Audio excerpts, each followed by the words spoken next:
रजत सेठी, सेबी का अभी एक स्टेटमेंट भी आया, उन्होंने कोशिश की है, वो कहीं ना कहीं कोशिश देखी जा रही है कि जो बाजार है, जो इन्वेस्टर्स हैं, उनकी जिसे अंग्रेजी में कहते हैं नर्व्स को काम करने की कोशिश है सेबी का, जो अभी स्टेटमेंट भी आया है। आप कैसा इसको, इस पूरे ये जो पूरी एक प्रक्रिया है या पूरी एक कोशिश है, मार्केट्स पर उसका क्या असर देखते हैं? मुझे लगता है अगर हम ऐसी रिपोर्ट्स के ऊपर चर्चा करना थोड़ा कम कर दें तो अपने आप से मार्केट के ऊपर इसका प्रभाव भी कम हो जाएगा, और ऐसी यूजलेस रिपोर्ट्स को हम लोगों को ज्यादा तरजीह भी नहीं देनी चाहिए। मुझे लगा कि शायद इस बार हिंडनबर्ग ज्यादा अच्छी रिसर्च करके कुछ ज्यादा सर्कमस्टेंशियल एविडेंस के बियॉन्ड जाके कुछ ना कुछ एक कोरिलेशन स्टैब्लिश करेगा।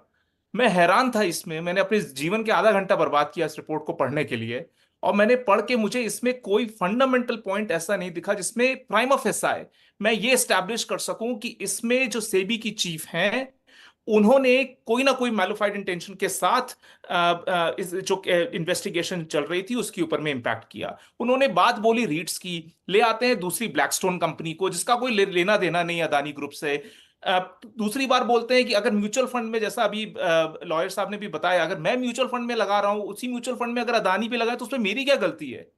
ये सिंपल सी लॉजिक वाली बात है, इसमें हिंडनबर्ग को रिसर्च करने की आवश्यकता ही नहीं थी। मुझे लगता है कि घुमा फिरा कर पार्लियामेंट का सेशन चल रहा था, आप इनकी पिछली रिपोर्ट को भी देखिए, तब भी पार्लियामेंट का सेशन चल रहा था, इस बार भी चल रहा है। ये सब बाहर की शक्तियां हैं जो कि डेलिबरेटली इसको भारत के जो सेंटिमेंट्स हैं, कंज्यूमर सेंटिमेंट्स, मार्केट सेंटिमेंट्स, इन सबको प्रोब करने की कोशिश करती हैं, उनको नच करने की कोशिश करती हैं। जैसा हम लोगों ने बांग्लादेश में देखा, अब हम लोग को दूर जाने की जरूरत नहीं है। आज आप एक फ्रिवलस सा एक डॉक्यूमेंट रिलीज करते हैं और अगले दिन रेजिग्नेशन मांग लेते हैं एक इंपॉर्टेंट रेगुलेटर का।